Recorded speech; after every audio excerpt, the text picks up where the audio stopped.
ഉള്ളത്. നമുക്ക് അത്ര വലിയ ഒരു പ്രതീക്ഷയാണ് അതിലൂടെ നമുക്ക് നൽകുന്നത്. അതാണ് പ്രത്യാശ എന്നുള്ളത്. അവിടെ ഇപ്പൊ നമുക്ക് അത് ഉദ്ധാനത്തിന്റെ ഒരു അനുഭവമാണ് നമുക്ക് നൽകുന്നത്.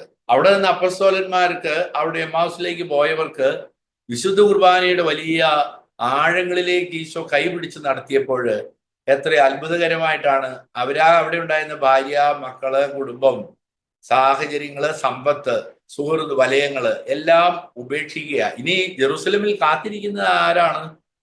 ഈശോ ഏതായാലും ഇല്ലല്ലോ. പിന്നീട് ആരുണ്ട് ജെറുസലമിൽ? ശത്രുക്കളെ ഉള്ളൂ. ക്രിസ്ത്യാനികളെ വധിക്കുന്ന ശത്രുക്കൾ മാത്രമേ ഉള്ളൂ. പക്ഷേ ഉദ്ധിതന്റെ അനുഭവം ഹൃദയത്തിൽ, ഒരു ഉദ്ധാന അനുഭവം ഉള്ളവർക്ക് പ്രതിസന്ധികൾ ഒരു പ്രശ്നമേ അല്ല. ക്രിസ്തുവിന്റെ സ്നേഹത്തിൽ നിന്ന് ആർക്കെന്നെ വേർപെടുത്താൻ പറ്റും? റോമ 8:35 അവിടെ അന്വർത്ഥമാകുന്നത് നമുക്ക് കാണാൻ സാധിക്കും. റോമ 8:35 നമുക്ക് ഈ ക്രിസ്തുവിന്റെ സ്നേഹത്തിൽ നിന്ന് ആര് നമ്മെ വേർപെടുത്തും? ആർക്കും വേർപെടുത്താൻ കഴിയുകയില്ല എന്ന് കൃത്യതയോടുകൂടെ പഠിപ്പിക്കുകയാണ്. നമുക്ക് ഈ ഉദ്ധാനാനുഭവം, ഈ വലിയ സമർപ്പണത്തിന്റെ ഒരു 50 ദിവസങ്ങൾ പിന്നിടുമ്പോൾ നമുക്ക് ഈ ഉദ്ധാനാനുഭവത്തിൽ കേന്ദ്രീകൃതമാകുമ്പോൾ അത് ദൈവജനത്തിന് വലിയ സന്തോഷം നൽകും, ആശ്വാസം നൽകുന്നതാണ്. അത് ഹെബ്രായർക്കുള്ള ലേഖനം 6-ാം അധ്യായത്തില് 9-13 മുതലുള്ള തിരുവചനങ്ങളിലൂടെ പഠിപ്പിക്കുന്നുണ്ട്. ഹെബ്രായർക്കുള്ള ലേഖനകർത്താവ് പറയുന്നുണ്ട്, അബ്രാഹം തനിക്ക് 100 വയസ്സായപ്പോഴും ദൈവം നൽകുമെന്ന വാഗ്ദാനം പ്രതീക്ഷയോടെ, ക്ഷമയോടെ കാത്തിരിക്കുകയും വാഗ്ദാനം പ്രാപിക്കുകയും ചെയ്തു എന്ന് അവിടെ വ്യാഖ്യാനിച്ച് നൽകുന്നുണ്ട്.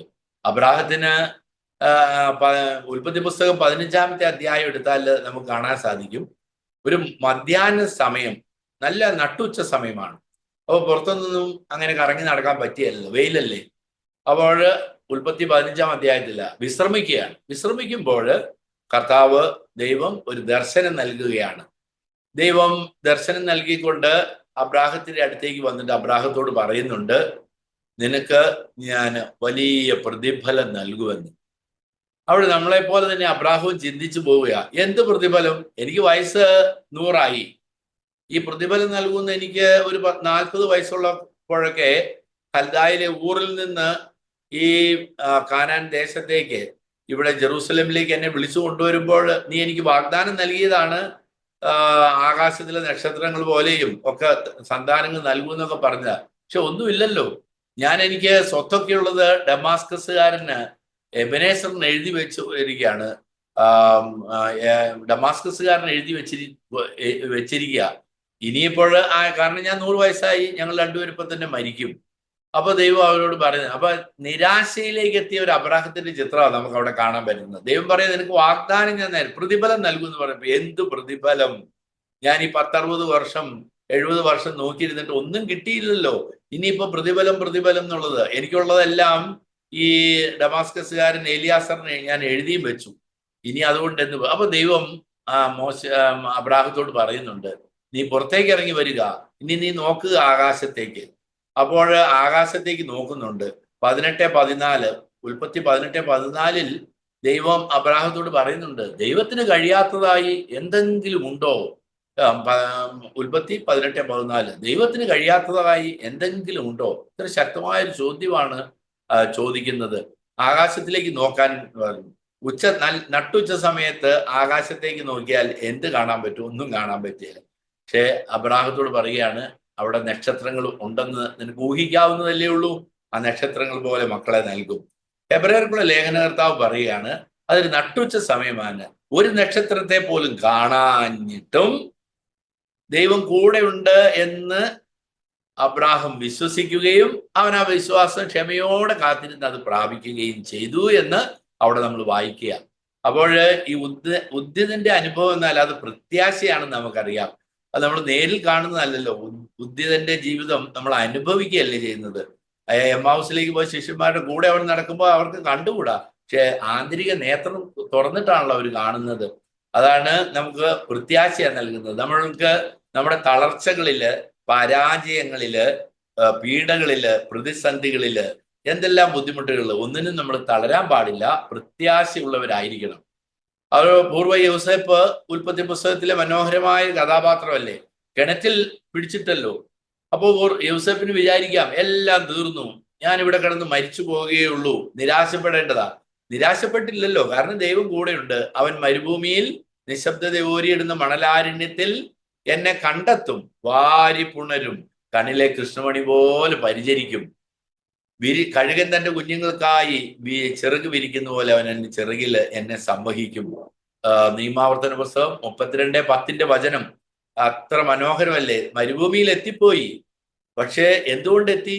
അവന്റെ കയ്യിലിരിപ്പുകൊണ്ട് തന്നെ. തിന്മയുടെ വഴികളിലൂടെ സഞ്ചരിച്ചത് കൊണ്ടായിരിക്കാം പോകരുതെന്ന് പറഞ്ഞെങ്കിലും മരുഭൂമിയിൽ എത്തിയാൽ വെള്ളമൊന്നും കിട്ടില്ല. പക്ഷെ ദൈവം ഉപേക്ഷിക്കുകയല്ല, അവൻ കൂടെ നടന്ന് അവനെ കണ്ടെത്തി അവനെ വാരി പുണർന്നു. ഒരു അമ്മയുടെ സ്നേഹം നൽകുക, കണ്ണിലെ കൃഷ്ണമണി പോലെ പരിചരിക്കുന്ന ഒരു സ്നേഹം. അതാണ് അബ്രാഹത്തിന്, ജോസഫിന് അതാണ് ചിന്ത. കിണറ്റിൽ എറിഞ്ഞു, തീർന്നില്ലല്ലോ. ഈജിപ്തുകാർക്ക് വിറ്റപ്പോഴേ ജോസഫ് സാധാരണക്കാരനായിരുന്നെങ്കിൽ വിചാരിക്കുമായിരുന്നു, ഇനി എനിക്ക് അടിമയുടെ ജീവിതം ഉള്ളൂ, അതുകൊണ്ട് എൻ്റെ ജീവിതം മുഴുവൻ തീർന്നുപോയി എന്ന് വിചാരിക്കാമായിരുന്നു. അല്ല, നിയമാവർത്തനം മക്കബാരുടെ പുസ്തകം 2-ാം അധ്യായം 8-18 അവരായുധങ്ങളിലും സാഹസകൃത്യങ്ങളിലും ആശ്രയിക്കുന്നു. നമുക്കെതിരെ വരുന്ന ശത്രുക്കളെയും ലോകം മുഴുവനെയും അങ്കുലീ ചലനത്താൽ തറ പറ്റിക്കാൻ കഴിയുന്ന സർവശക്തനിലാണ് നമ്മുടെ പ്രത്യാശ. ആ പ്രത്യാശ അവിടെയാണെന്ന് കൃത്യതയോടുകൂടെ പറയുകയാണ്. നിക്കനോർ എന്ന ക്രൂരനായ സൈന്യാധിപനെ ചെറിയൊരു സൈന്യം കൊണ്ട് മക്കബായർക്ക് തോൽപ്പിക്കാൻ സാധിച്ചെങ്കിൽ അത് ഒരു പ്രത്യാശയാണ് അവർക്കതിന് സാധിക്കുന്നത്. അപ്പൊ ആ ഒരു പ്രത്യാശയാണ് നമുക്ക് ഈ നമ്മുടെ ഈ വലിയ സംഗമത്തിന് ശേഷം, വലിയ മിഷൻ യാത്രയ്ക്ക് ശേഷം നമുക്ക് ഉദ്ധിതന്റെ അനുഭവത്തിലേക്ക് നമ്മൾ കടന്നു പോകുമ്പോൾ, അവിടെ ജോസഫ് അവിടെ പൊത്തിഫറിന്റെ കൊട്ടാരത്തിലെത്തി. പക്ഷെ അവിടെ നിന്നും അപകടത്തിലൂടെ കടന്നുപോയി, ജയിലിലായി. അവിടെ നിന്ന് ഒരു സാധ്യതകളെ ഇല്ല രക്ഷപ്പെടുന്നതിന് വേണ്ടി. സാധ്യതകൾ ഉള്ളത് കിട്ടുമോ എന്ന് അറിയുന്നതിന് വേണ്ടി പാനപാത്ര വാഹകന് സഹായം തേടിയിരുന്നു. പക്ഷേ സമ്പത്ത് കാലത്ത്, നന്മയുടെ കാലത്ത് അവൻ അതെല്ലാം മറന്നുപോയി. പക്ഷേ മറക്കാത്ത ഒരാളുണ്ടല്ലോ, ദൈവം. ദൈവം മറക്കുകയല്ലോ അവനെ. കഷ്ടപ്പാടുകളിലൂടെ കടന്നു വിടുന്നെങ്കിലും ദൈവം അവനെ ഉയർത്തിയില്ലേ. എന്തോ ഒരു വലിയ പ്രത്യേക. ഫറവോയ്ക്ക് താഴെ ഒരേ ഒരാൾ മാത്രം, അത് ജോസഫ്. ദൈവം, പ്രിയപ്പെട്ടവരെ, ദൈവം നമ്മോട് കൂടെ ഉണ്ട്. ദൈവം നമ്മുടെ കൂടെ. ഒരിക്കലും പ്രത്യാശ നഷ്ടപ്പെട്ടു പോകുന്നവരാകരുത്.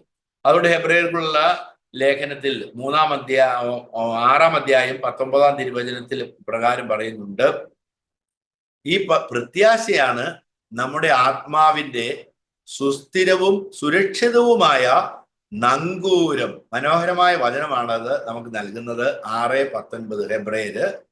ഈ പ്രത്യാശയാണ് നമ്മുടെ ആത്മാവിന്റെ സുസ്ഥിരവും സുരക്ഷിതവുമായ നങ്കൂരം. ഇപ്പൊ കപ്പലിന്റെ നങ്കൂരമാണല്ലോ അതിന് സഹായമായിട്ടുള്ളത്, അതിനെ നിയന്ത്രിക്കുന്നത്.